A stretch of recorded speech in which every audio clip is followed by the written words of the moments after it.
알쏭달쏭 프리한 법률 상담소 19, 15일을 공개합니다.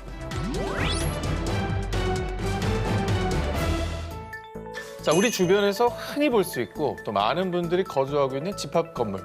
이 집합 건물이란 아파트나 다세대 주택, 오피스텔처럼 여러 가구 혹은 상가들이 모여 있는 건물을 뜻합니다. 자, 이런 집합 건물에 거주하는 분들이 많아지면서 이 공동생활을 둘러싼 여러 종류의 분쟁이 발생하고 있는데요. 자, 2015년에 서울의 한 아파트 가동에 거주하는 A씨는 자신이 거주하는 가동 옥상 텃밭에서 채소들을 가꾸고 있었는데요. 그런데 아니, 옥상은 아파트 주민 전체의 것 아닙니까? 이렇게 혼자 마음대로 쓰시면 안 됩니다. 아니 당신은 뭐 우리 동 주민도 아니면서 뭔 참견이에요? 같은 아파트 내에 나동 주민 B씨가 옥상은 아파트 주민 모두의 것이라며 A씨에게 항의했고요. 이후 아파트 입주자 대표회의 측에선 옥상을 폐쇄했습니다. 허허. 자, 그리고 그 사이 A씨의 채소들이 말라 죽자 A씨는 이를 배상하라며 아파트 입주자 대표회의 측에 소송을 제기, 이 입주자 대표회의 측도 A씨에게 텃밭을 철거하라며 맞소송을 제기했고요. 아파트 옥상을 두고 공유물 인도 청구 소송이 벌어졌습니다. 이게 채소를 키우는 사람 입장에서는 정말 공을 들여서 키운 아이들이 죽었으니 이 사람이 화가 나는 것도 또 이해가 되네요. 근데 그 권리는 이제 같은 동 사람들이 갖고 있는 거잖아요. 근데 다른 동 주민이 권리가 있나요? 옥상은 단지 전체 공용 부분인가 아니면 각 동 소유자들의 일부 공용 부분인가가 쟁점이었는데요. 하하. 법원의 판단은 어땠을까요?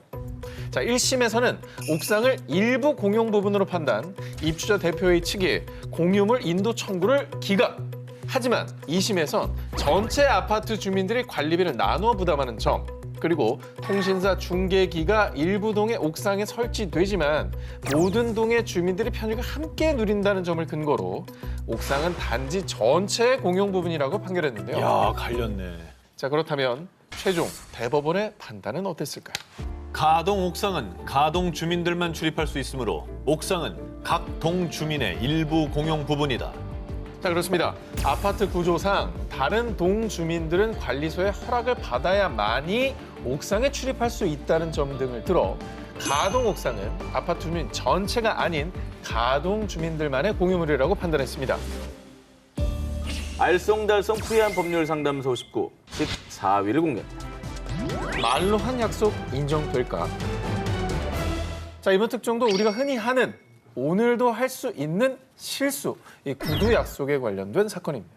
다음에 밥 한번 먹자, 내가 살게. 이런 약속 정말 많이 하잖아요. 어허. 자, 그런데 다음에 만난 친구가 실제로 이 밥을 사지 않았다고 이 친구를 고소하진 않습니다. 저교를 고소를 하면은 전 무기징역입니다. 밥 한 번 먹자는 술한번 한국 먹자. 사람한테는 인사말이죠. 얼굴 좀 보자. 자, 그런데 이제 뭐 밥을 사겠다라는 약속은 안 지켰다고 그냥 다 넘어가는 게 인지상정이겠지만요. 요 약속만큼은 그냥 못 넘어가실 겁니다. 2011년 경기도 성남시 지인 3명과 술을 마시던 A씨는 복권 넉 장을 구매합니다. 아이고. 한 장은 자신이 갖고 나머지 석 장은 B, C, D씨에게 각각 한 장씩 나눠줬는데요. 이에 기분이 좋았던 B씨는요. 야, 내가 복권도 선물 받고 기분 좋네 그냥. 내가 만약에 1등 당첨되면 말이야. A씨한테 내가 한 2억 줄게. 아, 라고 약속했습니다. 자, 그리고 얼마 뒤 B씨는 실제로 복권 1등에 당첨.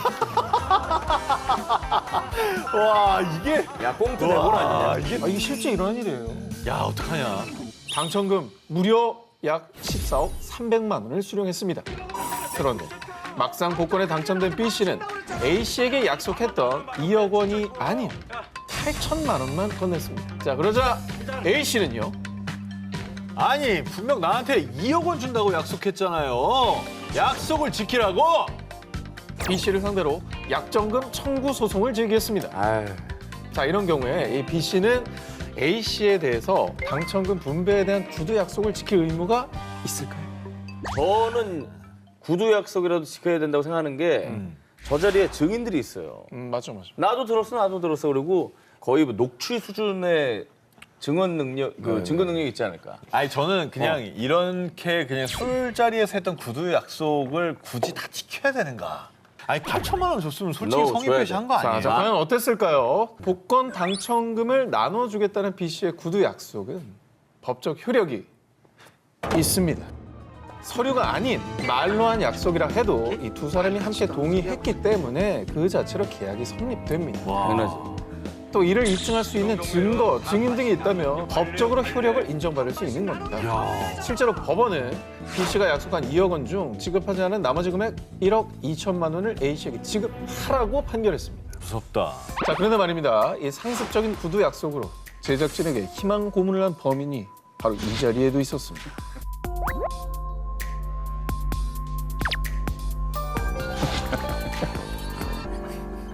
자, 익명을 요청한 제작진의 따끈따끈한 제보 함께 하시죠. 저희가 아이템을 다룰 때 정 기자님이 다른 방송에서 이걸 해봤으면은 나 이걸 해봤다 무슨 방송에 무슨 회차에서 이거 했으니까 자료화면으로 써라 내가 돈 줄게. 자기가 나온 방송 화면을 돈을 주고 사오면 아. 자기가 돈을 주겠다. 아. 하려면 돈을 주고 사야 되는. 그리고 우린 다 증인이고 우린 다 동의한 거잖아요. 완벽하죠? 정 기자님이 나왔던 출연하셨던 부분을 돈 주고 사서 방송을 했는데 그럼. 돈을 본 적이 없습니다.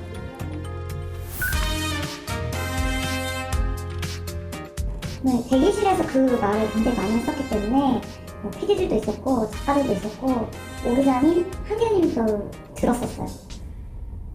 그래서 제작진이 지금 허비한 돈만 지금까지 뭐 자료화면 쓴 것만 해도 뭐 거의 몇 천만 원이라는 얘기가. 그리고 본인이 돈을 주겠다고 약속을 했어요. 자. 그죠? 내가?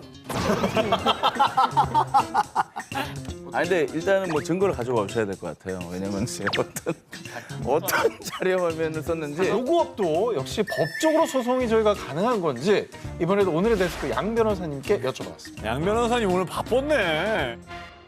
구두 약속도 엄연한 구두 계약으로서 사인 간의 계약이 성립되었다고 볼 수가 있습니다. 만약에 전 기자님께서 제작진 분들에게 영상 구입비 전액을 본인이 지불하겠다라고 많은 사람들이 보는 앞에서 말을 했다면 그 영상 구입비 전액을 다 지불을 해야 되는 것이고요. 만약에 그렇게 전액을 지불하지 않았다. 이것은 민법상 채무 불이행으로 볼 수 있기 때문에 채무 불이행에 기한 손해배상 청구를 할 수 있습니다. 근데 이제 이게 시간이 꽤 지났어요. 소급 적용이 안 되는 걸로 제가 알고 있습니다. 그래서 정말 죄송하고 좋습니다. 뭔가 나와요? 책임을 좀 아니, 지고 그게 아니라- 하려다가 말을 못하고 아니 있어. 그게 아니라 무슨 말 하려고 했던 거 아니에요? 그러니까 좋다고요. 아 예. 전 기분이 좋습니다. 앞으로는 그럼 이제 약속하겠습니다, 진짜. 뭘요? 영상을 뭐 사라, 뭐 이런 얘기를 제가 한다면 제가 진짜 보태겠습니다. 보태요? 예, 얼마나? 그거는 저만의 비밀입니다. 그거는 특정할 수가 없어요. 아니 무슨 마법님 할머니 떡볶이 게임이야 뭐야. 달쏭달쏭 프리한 법률 상담소 19 13위 공개합니다. 모모가 된 층간소음 싸움. 요즘 정말 심각한 사회 문제로 대두되고 있는 층간소음 갈등. 이 층간소음으로 인한 스트레스로 고민하는 분들 많으실 텐데요. 누리꾼들 사이에서도 항의하러 찾아가기만 해도 불법이라던데요. 한두 번은 괜찮은 걸로 알고 있어요. 이 층간소음에 대해서 어디까지 항의를 할 수 있는 건지 추측이 분분하죠. 아 이게 어떻게 생각하면 그냥 뭐 사람이 살면서 소음이 안 날 수는 없으니까라고 생각할 수도 있는데 이거가 또 좀 예민한 사람들 있잖아요. 예민해서 힘들어하는 사람들은 정말 삶이 피폐해지더라고요. 그러니까요 이게 감정 싸움이 또 커져가지고 실제로 좀 비극적인 일들도 일어나잖아요. 아유, 뭐 목숨을 잃기도 하고 그러죠. 네. 자 근데 궁금한 것이 이제 어디까지 항의가 가능한 겁니까? 아하. 자, 그래서 이 층간소음에 대한 실제 판례를 취재해왔습니다. 2020년 5월 서울 관악구의 한 빌라에 거주하는 A씨는 위층에 거주하는 B씨와 평소 층간소음으로 갈등을 빚었는데요. 그러던 어느 날 아씨 또 쿵쾅거리네. 이번엔 정말 못 참겠어. 띵동띵동 저기요 당장 좀 나와봐요. 아, 아랫집 분이시구나. 앞으로 안 그럴게요. 죄송해요. 당시 B씨는 현관문을 살짝 열고 A씨에게 사과했는데요. 그런데 이때 화가 난 A씨가 갑자기 B씨의 집문을 열고 현관까지 들어가 항의. 이에 당황한 B씨는 A씨를 주거 침입죄로 고소했습니다. 이거는 저 올라간 남성의 마음을 이해는 하지만 이건 실수하신 것 같아요. 아 그래요? 네. 같은 생각입니까? 아니, 근데 좀 상황을 더 자세히 볼 필요는 있을 것 같아요. 과연 어떤 상황에서 이런 일들이 벌어졌고 뭐 얘기하다 보면 네. 사람이 이렇게 될 수도 있잖아요. 자, 형법상 주거 침입 범주에서 주거란 단순히 집 내부만을 의미하지 않습니다. 아 정말? 공동주택의 현관안이나 공용 계단, 복도 등도 해당될 수 있는데요. 아 복도도? 그렇습니다. 자, 이에 따라 1심에서는 피고인은 피해자 혼자 있는 집에 찾아가 강제로 출입문을 열고 주거에 침입했다. 피해자 주거의 평온을 해쳤다는 이유로 A씨에게 벌금 100만 원을 선고했습니다. 그건 그거고 이건 이거구나. 그러니까 자, 이에 A씨가 항소했지만 2심에서도 A씨가 유죄라고 판단. 다만 평소 층간소음이 반복된 점, 피해자와 원만히 합의된 점을 고려해 벌금형 선고를 유예했습니다.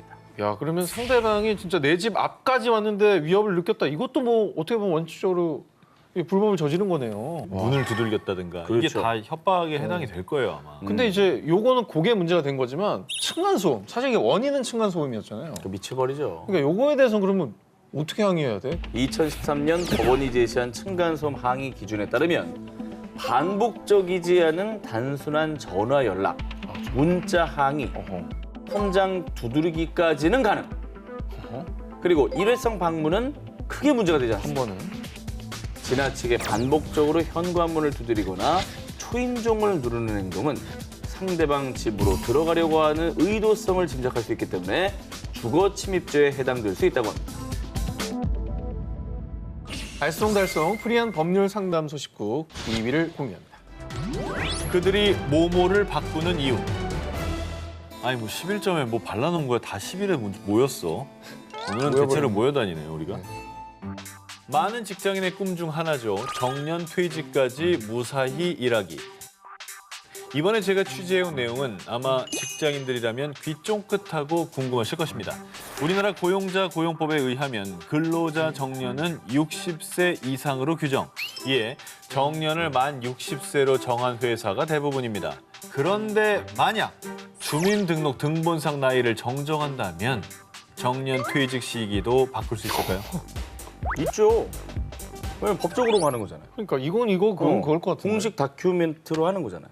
아니 죄송한데 제가 좀 신고를 뭐 이렇게 잘못했어요. 미안해요 하면서 생년을 바꾼 일은 가끔 있잖아. 맞아. 부모님 뭐 신고를 뭐 이렇게 호적에 안 올렸다든가 뭐. 그랬다거나 그러면 판례를 통해서 답을 알려드리면 아시다시피 과거 특히 베이비붐 세대에서는 조기 입학을 하려는 것 같은 목적으로 맞아. 1, 2월생들은 출생신고를 전년도인 12월로 하는 경우가 흔했습니다. 그런데 세월이 흘러서 이 세대들이 은퇴할 때가 다가오자 근데 원래 나이대로라면 1년은 더 일할 수 있는데.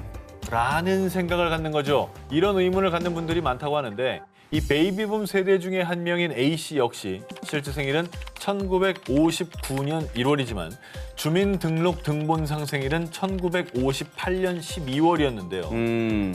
A씨의 원래 생일대로라면 1년 더 일할 수 있는 상황. 당시 정년을 늦추고 싶었던 A씨는 2013년 법원에 정정 신청을 통해 주민등록 등본상 생년월일을 정정했고요. 회사에도 정년 퇴직 예정일을 늦춰달라고 요청했습니다. 받아들여졌을까요? 정년은 처음 입사할 때 제출한 서류상의 생년월일로 산정하는 게 방침입니다. 회사 측은 개정된 인사 규정을 근거로 거절. 이에 A씨는 정년 확인 청구의 소를 제기했는데요. 1심과 2심을 거친 끝에 대법원의 판단은 고령자 고용법에 따라 정년은 실제 생년월일을 기준으로 산정해야 한다. 회사가 고령자 고용법을 위반했다며 A씨의 손을 들어줬습니다. 그리고 A씨뿐만 아니라 주민등록 등본상 생일을 정정한 또 다른 베이비붐 세대들도 회사를 상대로 정년 확인 청구의 소를 제기. 법원은 A씨와 같은 이유로 대부분 정년을 연장하는 것이 맞다고 판결하거나 이미 퇴직한 경우 정년 연장에 따라 받을 수 있던 급여 지급을 명령하기도 했습니다. 근데 대부분 이제 한 가정의 가장들이실 테니 그렇죠. 어떻게든 일을 1년이라도 더 하고 싶으신 거겠죠. 예. 알쏭달쏭 프리한 법률 상담소 19 11회를 공개합니다. 내 모모가 사라졌다. 이번엔 정말 우리 주변에서 특히 전 기자에게는 흔히 일어날 수 있는 일입니다. 트윈남 전 기자가 특가 세일에서 인쇼한 댄디룩 택배들, 여러분이 3개월 할부로 산 가방, 우리 댕댕이 맘마, 부모님 선물, 택배 아저씨한테 전화 와서 그냥 문 앞에 놔주세요 했는데, 분명히 아저씨가 문 앞에 놨다 했는데 내 소중한 택배가 없다, 이럴 경우 보상받을 수 있을까요? 택배 표준 약관에 따르면 택배 기사는 원칙적으로 받는 사람에게 직접 전달해야 합니다. 그런데 만약 받을 사람이 아무도 없다면 택배 기사가 방문한 날짜, 전화번호 등을 적은 방문표를 남긴 뒤 물건을 택배 사업소에 보관해야 합니다. 그런데 만약 내가 문 앞에 두세요 라고 했잖아요. 이럴 경우에는 택배 표준 약관에 따라 택배 기사는 계약 이행을 완료한 것이고요. 어떻게 해? 안타깝지만 분실 책임은 본인에게 있습니다. 반대로 택배 기사 쪽에서 연락이 없었던 경우도 있습니다. 그리고 평소에 문 앞에 놔달라고 했다고 아무 연락 없이 그냥 문 앞에 둘 수도 있고요. 그냥 문 앞에 뒀는데 택배 물품을 분실했을 경우에 이때는 택배 회사 쪽에 배상 책임이 있습니다. 근데 이제 아파트에 사는 사람들은 경비실에 맡겨달라고 하지 않습니까? 아, 그런 그죠? 경우도 있죠. 근데 경비실에 맡겨달라 했는데 경비실에서 분실이 됐어요. 그런 경우 그거 어떻게 해야 됩니까? 이 경우는요. 네. 내가 경비실에 보관해달라고 했다. 이러면 분실했을 경우에 본인 책임입니다. 그리고 혹시라도 경비 아저씨 내 택배 어디 있어요? 이러시면 안 됩니다. 2017년부터 개정된 공동주택관리법에 따라 경비원들도 택배 업무와 무관합니다. 그리고 여러분 꼭 기억하시기 바랍니다. 택배 아저씨가 만약에 연락 없이 택배를 문 앞에 뒀는데 분실했을 경우 혹은 물건이 훼손됐을 경우 즉시 택배 회사에 알려야 하고요. 적어도 2주 내에 연락하셔야 배상받을 수 있습니다. 알쏭달쏭 프리한 법률 상담소 19, 10위 공개합니다. 세탁소 바지 분실, 모모 소송 결과는 2005년 미국 워싱턴. 당시 현직 판사 로이 피어스는 한국인 정 씨가 운영하는 세탁소에 바지를 맡겼습니다. 그런데 손님 정말 죄송합니다만 제가 실수로 바지를 잃어버린 것 같네요. 뭐라는 거예요 지금? 뭐라고요? 바지를 잃어버린 피어스는 세탁소에 한화 약 120만 원의 배상금을 요구.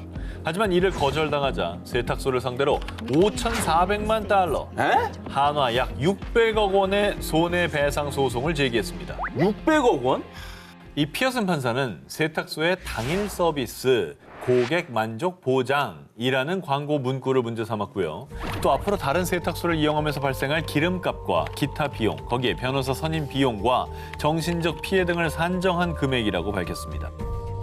바지 하나 잃어버렸다고 무슨 얼마나 정신적 피해가 있다고? 법을 또 잘 아시는 분이니까 또 최대한도로 어쨌든 끌어다가 이용을 하신 것 같아요. 너무하네. 근데 어쨌든 세탁소가 잘못을 했잖아요. 네. 그러면 일부라도 배상 판결은 나올 것 같아요.